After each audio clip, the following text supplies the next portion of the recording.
नमस्कार दोस्तों, मैं रविंद्र कुमार आपका स्वागत करता हूं इस YouTube चैनल एजुकेशनल अड्डा बाय भवेश कुमार पे। दोस्तों, जैसा कि आपको पता है कि हम एसएससी एमटीएस के must important 1000 one liner GK के क्वेश्चन की सीरीज लेकर के चल रहे हैं, जिसका हमने पार्ट 9 तक हमने सफलतापूर्वक कर लिया।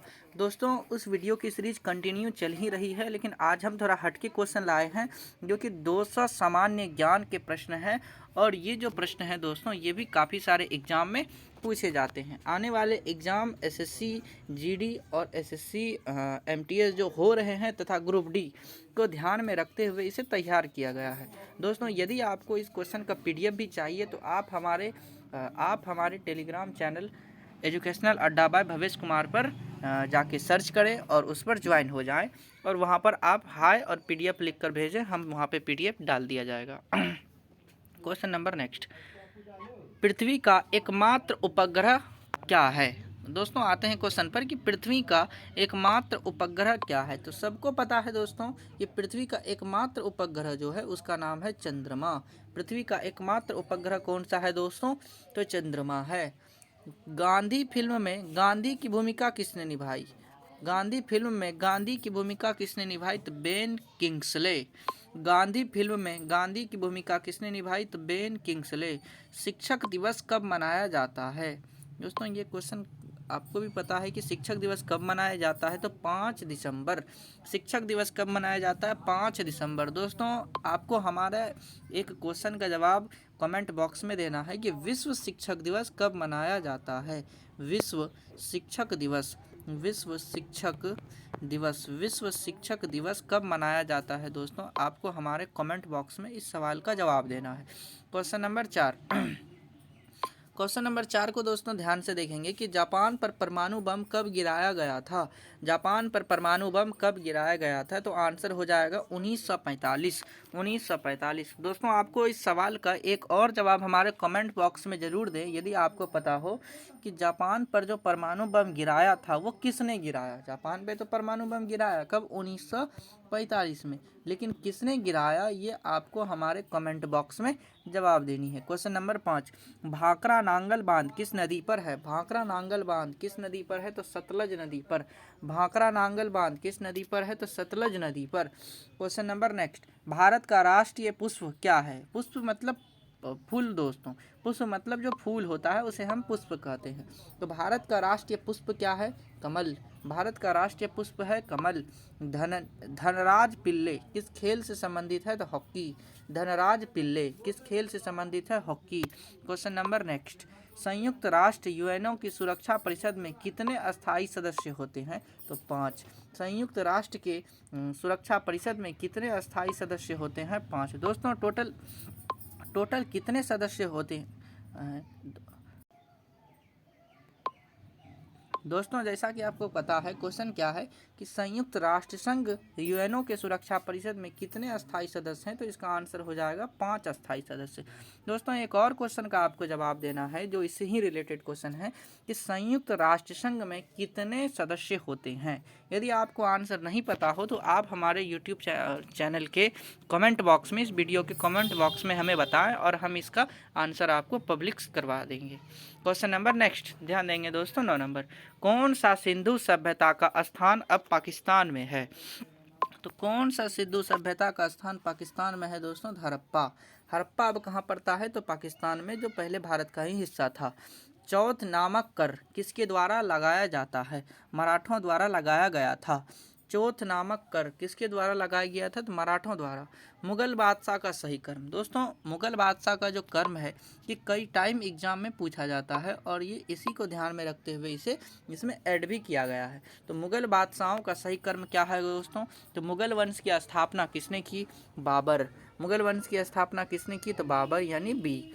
उसके बाद फिर बाबर का बेटा कौन दोस्तों? हुमायूं, तो BH। उसके बाद दोस्तों हुमायूं का बेटा अकबर, A। उसके बाद दोस्तों जहांगीर, यानी J। और उसके बाद दोस्तों जहांगीर और जहांगीर का बेटा दोस्तों शाहजहां, तो शाहजहां यानी S। तो आप दोस्तों फिर शाहजहां का बेटा दोस्तों औरंगजेब, तो औरंगजेब दोस्तों यानी A।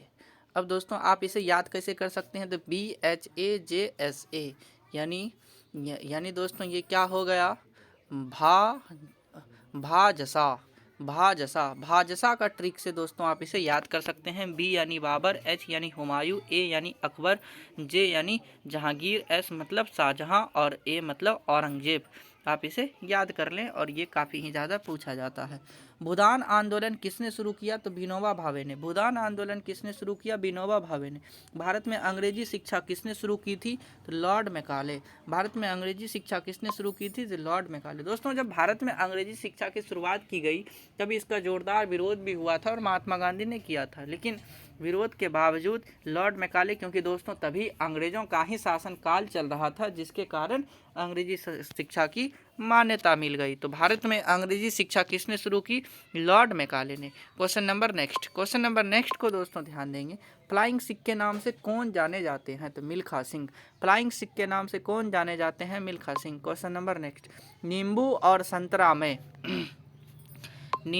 संतरा में कौन सा विटामिन पाया जाता है, तो विटामिन सी। नींबू और संतरे में कौन सा विटामिन पाया जाता है, तो विटामिन सी। उदय शंकर किससे संबंधित है, तो नृत्य। उदय शंकर किससे संबंधित है, तो नृत्य से। क्वेश्चन नंबर नेक्स्ट को ध्यान देंगे दोस्तों। संविधान के प्रारूप समिति के चेयरमैन यानी अध्यक्ष, संविधान के प्रारूप समिति के अध्यक्ष कौन थे, तो डॉक्टर भीमराव अंबेडकर। संविधान के प्रारूप समिति के अध्यक्ष कौन थे, तो doctor Bhimrao Ambedkar. Question number next दोस्तों ध्यान देंगे। त्रिस्तरीय पंचायती राज व्यवस्था में सर्वोच्च स्थान पर क्या होता है, जिला परिषद। दोस्तों हाल ही में बिहार में इलेक्शन का समापन हुआ है जिसमें सर्वोच्च स्थान किसका था, तो जिला परिषद का। उसके बाद दोस्तों किसका स्थान होता है, तो प्रधान यानी ग्राम के पंचायत के मुखिया का। उसके बाद दोस्तों किसका था, तो ग्राम के सरपंच का। उसके बाद दोस्तों किसका स्थान होता है, तो समिति का। उसके बाद दोस्तों किसका स्थान आता है पंचायत के त्रिस्तरीय प्रणाली में, तो समिति के बाद आता है दोस्तों वार्ड सदस्य का, और वार्ड सदस्य के बाद आता है दोस्तों पंच का। तो ये स्थान होते हैं पंचायत के त्रिस्तरीय पंचायती राज व्यवस्था में। दोस्तों एक क्वेश्चन का जवाब आपको हमारे इस वीडियो के कमेंट बॉक्स में देना है। क्वेश्चन क्या है, ध्यान से सुनेंगे सभी, कि त्रिस्तरीय पंचायती राज व्यवस्था की शुरुआत किसने की थी। त्रिस्तरीय पंचायती राज व्यवस्था की शुरुआत किसने की थी, यानी किस समिति के सिफारिश पर इसे लागू किया गया था, आपको हमारे कमेंट बॉक्स में बताना है। क्वेश्चन नंबर नेक्स्ट पे आ जाइए दोस्तों, कि लक्षद्वीप की राजधानी क्या है। लक्षद्वीप की राजधानी क्या है, तो लक्षद्वीप की राजधानी क्या है दोस्तों, कावारती। लक्षद्वीप की राजधानी है कावारती। श्रीलंका की मुद्रा है रुपया। श्रीलंका की मुद्रा है रुपया। डिस्कवरी ऑफ इंडिया नामक पुस्तक किसने लिखी, Jawaharlal Nehru. Discovery of India नामक पुस्तक किसने लिखी, जवाहरलाल नेहरू। दोस्तों ये डिस्कवरी ऑफ इंडिया पुस्तक हाल ही में एसएससी एमटीएस के 7 अक्टूबर के प्रथम शिफ्ट में ये सवाल पूछे गए हैं, तो आप इसे जरूर पढ़ के जाएं एग्जाम देने। गुरुत्वाकर्षण की खोज किसने की, तो न्यूटन ने। गुरुत्वाकर्षण की खोज किसने की, तो न्यूटन ने। गुरुत्वाकर्षण की खोज की न्यूटन ने। नोबेल पुरस्कार प्राप्त करने वाला प्रथम भारतीय कौन है, तो रविंद्रनाथ टैगोर। नोबेल पुरस्कार प्राप्त करने वाला प्रथम भारतीय कौन है, तो रविंद्रनाथ टैगोर। द्रोणाचार्य पुरस्कार किससे संबंधित है, तो वीरता से। द्रोणाचार्य पुरस्कार किससे संबंधित है, वीरता से। क्वेश्चन नंबर नेक्स्ट, खजुराहो कहाँ पर स्थित है, तो मध्य प्रदेश में। खजुराहो कहाँ स्थित है, मध्य प्रदेश में। क्वेश्चन नंबर नेक्स्ट दोस्तों ध्यान देंगे। राष्ट्रीय रक्षा एकेडमी राष्ट्रीय रक्षा अकादमी यानी एनडीए नेशनल डिफेंस एकेडमी, तो ये एनडीए दोस्तों कहाँ पे है, तो ये है देहरादून में। एनडीए कहाँ पर है, तो देहरादून में।